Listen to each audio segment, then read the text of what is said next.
Hi hello എബീസ് വേൾഡിൻ്റെ പുതിയൊരു വ്ളോഗിലേക്ക് എല്ലാവർക്കും സ്വാഗതം. ഇന്നത്തേതും ഒരു ഡേ ഇൻ മൈ ലൈഫ് വ്ളോഗാണ് കേട്ടോ. അപ്പോൾ രാവിലെ തന്നെ എണീറ്റിട്ടുണ്ടായിരുന്നു. അപ്പോൾ ചേട്ടന് ജോലിക്ക് പോകണം, ജോലിക്ക് പോകുന്ന തിരക്കും കാര്യങ്ങളൊക്കെ ആയിരുന്നു കേട്ടോ രാവിലെ. അതുകൊണ്ട് തന്നെ രാവിലത്തെ ഡീറ്റെയിൽസ് ആയിട്ടുള്ള വീഡിയോസൊന്നും എടുക്കാനും പറ്റാറില്ല. ചായയൊക്കെ കുടിച്ചിട്ടാണ് അടുത്ത ജോലിയിലോട്ട് കടക്കുന്നത് കേട്ടോ. അപ്പോൾ കടലക്കറിയാണ് ഞാൻ ആദ്യമായിട്ടും വെച്ചത്. ദോശയൊക്കെ ആയിരുന്നു വെച്ചത്. അപ്പോൾ കടലക്കറി ഭയങ്കര ചൂടായിരുന്നു കേട്ടോ. അപ്പോൾ അതൊന്ന് തണുപ്പിച്ചതിന് ശേഷം മാത്രമേ കറി കൊണ്ടുപോകുന്ന ആ ഒരു കുപ്പിക്കകത്ത് ഇടാൻ പറ്റത്തുള്ളൂ കേട്ടോ. അതുകൊണ്ട് മാത്രമാണ് ഇങ്ങനെ കൊണ്ടുവയ്ക്കുന്നത് കേട്ടോ. അതെല്ലാം കഴിഞ്ഞ് ചേട്ടനും ജോലിക്ക് പോയതിന് ശേഷം ഞാൻ വീഡിയോ എഡിറ്റ് ചെയ്യാനായിട്ടിരുന്നു. ഇപ്പോൾ ഞാൻ സ്ഥിരമായിട്ട് ഈ ഒരു ടൈമിലായിരിക്കും വീഡിയോ എഡിറ്റ് ചെയ്യാൻ വേണ്ടിയിട്ടിരിക്കുന്നത്. അപ്പോൾ കാലിന് ഒരാശ്വാസവും കാണും. അത്രയും നേരം വരെ നിന്ന് ജോലി ചെയ്യുന്നതല്ലേ, അതുകൊണ്ട് കുറച്ച് നേരം ഇരിക്കുകയും ചെയ്യാം, കാലിന് വ്യായാമവും ആവും, എനിക്കൊരു സുഖമാവും കേട്ടോ. ആ ഒരു രീതിയിൽ തന്നെ എഡിറ്റിംഗ് പരിപാടിയൊക്കെ ചേട്ടൻ പോയി കഴിഞ്ഞതിന് ശേഷമാണ് ചെയ്യുന്നത്. അതിനുശേഷം ഞാനാണ് ഇന്ന് മുറ്റുമൊക്കെ ഒന്ന് തൂക്കാനായിട്ട് നിന്നത് കേട്ടോ. എന്താണെന്ന് വെച്ചാൽ എബി നല്ല ഉറക്കമായിരുന്നു. എക്സാം കഴിഞ്ഞിട്ടുള്ള ഫസ്റ്റ് ഉറക്കമാണ് അവൻ്റെ, അതായത് സ്കൂൾ അടച്ചതിന് ശേഷമുള്ള ഉറക്കമാണ് കേട്ടോ. സുഖമായിട്ട് ഉറങ്ങി. അപ്പോൾ ഇന്ന് ഇലക്ഷനൊക്കെ വരാൻ പോവുകയല്ലേ 9-ാം തീയതി. അതിന് വേണ്ടിയിട്ട് വോട്ടിന് വേണ്ടിയിട്ട് നമുക്കും ഓരോ പാർട്ടിയിൽ നിന്നും ആൾക്കാർ വരുമല്ലോ, അങ്ങനെ വന്നതാണ് കേട്ടോ. അവർ വോട്ട് ചോദിക്കാൻ വേണ്ടി വന്നതായിരുന്നു. അങ്ങനെ അവരും വന്നതിന് ശേഷം ഞാൻ എൻ്റെ ബാക്കി ജോലികളൊക്കെ തുടർന്നു കേട്ടോ. അപ്പോൾ 9-ാം തീയതിയാണ് എല്ലാവർക്കും വോട്ടെടുപ്പും കാര്യങ്ങളൊക്കെ. നമ്മുടെ കേരളത്തിൽ മൊത്തത്തിൽ അങ്ങനെയാണ് കേട്ടോ. അപ്പോൾ അതിന് വേണ്ടിയിട്ട് വരുന്നതാണ്. എനിക്കിപ്പോൾ നല്ല ജലദോഷമാണ്. കാരണം എബിക്കായിരുന്നു ആദ്യം ജലദോഷം കേട്ടോ. അപ്പോൾ അതിനുശേഷം അവൻ്റെ അടുത്ത് ഞാനും അവനും ഒരുമിച്ചല്ലേ കിടക്കുന്നു. അപ്പോൾ അവൻ്റെ നിന്നാണ് എനിക്ക് ജലദോഷം പിടിച്ചത്. അങ്ങനെ ഞാൻ തൂത്ത് ഒക്കെ കഴിഞ്ഞ സമയത്ത് പിന്നെയും നോക്കിയ സമയത്ത് പിന്നെയും ചവർ വീഴുന്നുണ്ട്. ഇതെങ്ങനെയാണ് പെട്ടെന്ന് ചവർ വീഴുന്നതെന്ന് നോക്കിയ സമയത്താണ് കണ്ടത് മുരിങ്ങയിൽ നിറയെ മുരിങ്ങയ്ക്ക നിൽപ്പുണ്ട് കേട്ടോ. എനിക്ക് ഭയങ്കര സന്തോഷമായി. കാരണം കുറേ ആയിട്ടും ഒരു ഫലവും ഇല്ലാതെ നിൽപ്പുണ്ടായിരുന്നു. എപ്പോഴും പൂക്കളൊക്കെ വരും, എന്നാലും അതെല്ലാം പൊഴിഞ്ഞു പോകുമായിരുന്നു കേട്ടോ. ഇപ്രാവശ്യമാണ് ഇത്രയും മുരിങ്ങയ്ക്ക നിൽക്കുന്നുണ്ട്. സത്യം പറഞ്ഞാൽ ആരും കണ്ടിട്ടില്ലായിരുന്നു കേട്ടോ. ചേട്ടനും അപ്പുറം ഇപ്പുറമുള്ള ആരും കണ്ടിട്ടില്ല. ഞാൻ പറഞ്ഞാണ് പിന്നെ എല്ലാവരും കണ്ടത് ഇത്രയും നിൽക്കുന്ന കാര്യം തന്നെ. എനിക്ക് ഭയങ്കര സന്തോഷമായിരുന്നു.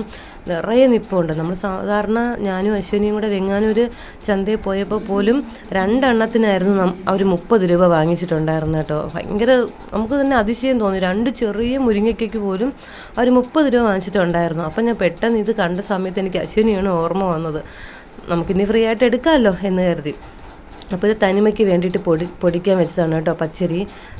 ഇത് ഇന്ന് നമുക്ക് ഇത് അച്ചപ്പവും പക്കാവടയൊക്കെ ഇടാനുണ്ടായിരുന്നു. അതിന് വേണ്ടിയിട്ട് ഞാൻ പൊടിക്കാൻ വെച്ചതായിരുന്നു. പിന്നെ ഇത് പതിവ് പോലെ മീൻ വാങ്ങിക്കാനായിട്ട് വന്നു കേട്ടോ. ഇന്ന് മീൻ ചൂര മീനായിരുന്നു കേട്ടോ. 3 എണ്ണം 100 രൂപയ്ക്കായിരുന്നു. ഇന്ന് കുഴപ്പമില്ല. ചില സമയത്ത് ചാളയൊക്കെ ആവുന്ന സമയത്ത് ഞാൻ 50 രൂപയ്ക്കേ വാങ്ങിക്കാറുള്ളൂ. ഞാൻ കഴിക്കാറില്ല. ചേട്ടനും എബിക്കും വേണ്ടിയിട്ട് ഞാൻ വറുത്ത് കൊടുക്കാറേ ചെയ്യാറുള്ളൂ കേട്ടോ. എനിക്ക് ഇഷ്ടമല്ല അത് കഴിക്കാൻ. സ്മെല്ല് എനിക്കത് പിടിക്കത്തില്ല. അതുകൊണ്ട് ഞാനത് കഴിക്കില്ല. പക്ഷേ എനിക്ക് ഭയങ്കര ഇഷ്ടമായിരുന്നു മുമ്പൊക്കെ.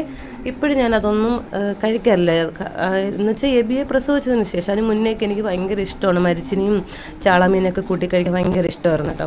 ഇത് പിറ്റേ ദിവസത്തേക്ക് വേണ്ടിയിട്ട് ഞാൻ കുതിർക്കാനായിട്ട് വെച്ചതായിരുന്നു. ഇന്ന് അരി അരയ്ക്കണം, ദോശയ്ക്ക് വേണ്ടിയിട്ട് അരി അരയ്ക്കണം. പിന്നെ ഒരു മാങ്ങ, മുന്തിരി, ഓറഞ്ച്. എൻ്റെ ജോലികളെല്ലാം കഴിഞ്ഞതിന് ശേഷം ഞാൻ കഴിച്ചതാണ് കേട്ടോ. പിന്നെ അതിന് ശേഷം ഞാനും അശ്വിനിയും എബിയുമായിട്ട് ബീനയുടെ വീട്ടിലോട്ട് പോയി കേട്ടോ. അപ്പോൾ അവിടെയാണ് ഇന്ന് ജോലിയൊക്കെ ആയിരുന്നു. അപ്പോൾ ജോലിയെല്ലാം തീർന്നു വന്ന സമയത്ത് തന്നെ ഒരു 11 മണിയൊക്കെ ആയി കേട്ടോ. അതുകൊണ്ടാണ് ചോറും ഒക്കെ ആയിട്ട് പോയത്. പിന്നെ ഞാൻ പറഞ്ഞു എബി എടുത്ത് കളിക്കാനൊന്നും പോകണ്ടെന്ന് പറഞ്ഞു. കാരണം അവനും ജലദോഷമാണല്ലോ. ഇനിയിപ്പോൾ ഈസ്റ്റർ ആയിട്ട് വീട്ടിൽ പോകണം. പിന്നെ കുറച്ച് ദിവസം അവൻ അവിടെ ആയിരിക്കും. അപ്പോൾ അവിടെയും പിള്ളേരൊക്കെ ഉള്ളതല്ലേ, അപ്പോൾ അവർക്കും ജലദോഷമൊക്കെ വരും. അതുകൊണ്ട് തന്നെ എബി എടുത്ത് ഞാൻ കളിക്കാനൊന്നും പോകണ്ടെന്ന് പറഞ്ഞു. അതുകൊണ്ട് തന്നെ അവൻ എൻ്റെ കൂടെ വരുന്നുണ്ടെന്ന് പറഞ്ഞു. പിന്നെ അതും ഉണ്ടല്ലോ, അപ്പോൾ അതും ഇവനായിട്ട് ഇന്ന് കളിച്ചോളും. മറ്റേത് ക്രിക്കറ്റ് കളിക്കാനും ഫുട്ബോൾ കളിക്കാനും ഒക്കെ ആയിട്ട് ഭയങ്കരമായിട്ട് ബഹളം വെച്ച് നടക്കും. മറ്റേത് അതുമായിട്ട് അവിടെ മിണ്ടാതിരുന്ന് കളിച്ചോളുമല്ലോ. അങ്ങനെയാണ് ഞാൻ പിന്നെ അവനെ കൂടെ കൊണ്ടുപോയത്. നല്ലൊരു ദിവസം തന്നെയായിരുന്നു കേട്ടോ. കുറേ നേരം വരെ ഞങ്ങൾ സംസാരിച്ചിരുന്നു. പിന്നീട് പലഹാരം ഉണ്ടാക്കാനിരുന്നു. പിന്നീട് ചോറ് കഴിച്ചു. പിന്നെയും കുറച്ച് നേരമൊക്കെ സംസാരിച്ചിരുന്നിട്ടാണ് ഞങ്ങൾ ഇങ്ങോട്ട് വന്നത്. ഞാൻ ഇതൊക്കെ എടുക്കുന്നത് എൻ്റെ ഫ്രൂട്ട്സൊക്കെ കഴിച്ചുകൊണ്ടാണ് കേട്ടോ. ഞാനെന്നാലും വിശേഷങ്ങളങ്ങ് പറഞ്ഞു പോയെന്നേ ഉള്ളൂ. പിന്നെ മീൻകറിയും തോരനും മെഴുക്ക് പുരട്ടിയായിരുന്നു കേട്ടോ. ഇത്രയും സാധനങ്ങളായിരുന്നു ഉച്ചത്തേക്ക് കഴിക്കാനായിട്ട് ഉണ്ടായിരുന്നത്. അപ്പോൾ അവിടെ അവർ ഫ്രൂട്ട് സലാഡൊക്കെ ഉണ്ടാക്കി വെച്ചിട്ടുണ്ടായിരുന്നു. ഞാനാണ് എപ്പോഴും അച്ചപ്പത്തിന് കലക്കി വെക്കാറുള്ളത്. ബീന എപ്പോഴും പക്കാവടയ്ക്ക് കലക്കും. സ്നേഹ എപ്പോഴും ഉണ്ണിയപ്പത്തിനുണ്ടാക്കും. പിന്നെ അശ്വിനി ഞങ്ങളെ സഹായിക്കാൻ വേണ്ടിയിട്ട് എന്തെങ്കിലുമൊക്കെ എടുത്ത് തരാനും കാര്യങ്ങളൊക്കെ നിൽക്കും. പിന്നെ അവളും ചെയ്യാറുണ്ട് കേട്ടോ. ഇത് കലക്കി അല്ലെങ്കിൽ കുഴച്ചൊക്കെ വെക്കുന്നത് ഞങ്ങളെന്ന് മാത്രമേ ഉള്ളൂ. ഇപ്പോൾ ഉണ്ണിയപ്പം ഉണ്ടാക്കാനാണെങ്കിലും അവൾ സഹായിക്കും. അപ്പോൾ അവിടേക്ക് ഇങ്ങനെ മാവ് പിഴിഞ്ഞൊഴിക്കാൻ അവൾ സഹായിക്കും, എല്ലാ കാര്യത്തിനും സഹായിക്കും. ഇപ്പോൾ കലക്കി വയ്ക്കുന്നത് ഞങ്ങളാണെന്ന് മാത്രമേ ഉള്ളൂ. പിന്നെ ഇതാ അവിടെ നിന്നും ഇവിടെ നിന്നും ഒക്കെ ഉള്ള കറികൾ നേരം വന്നപ്പോഴത്തേക്ക് ചേട്ടനും ജോലി കഴിഞ്ഞ് വന്നേരം ഭയങ്കര ക്ഷീണമായിരുന്നു, കാണാൻ അത്രയ്ക്കും ചൂടാണല്ലോ.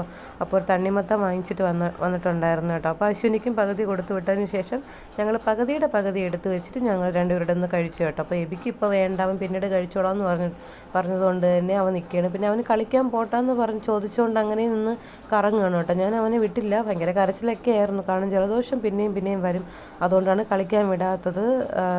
പിന്നീട് അരിയെല്ലാം അരച്ച് വെച്ചു. ഞാൻ കുളിച്ച് വന്നതിന് ശേഷമാണ് അരിയെല്ലാം അരഞ്ഞ് വന്നിട്ടുണ്ടായിരുന്നു കേട്ടോ.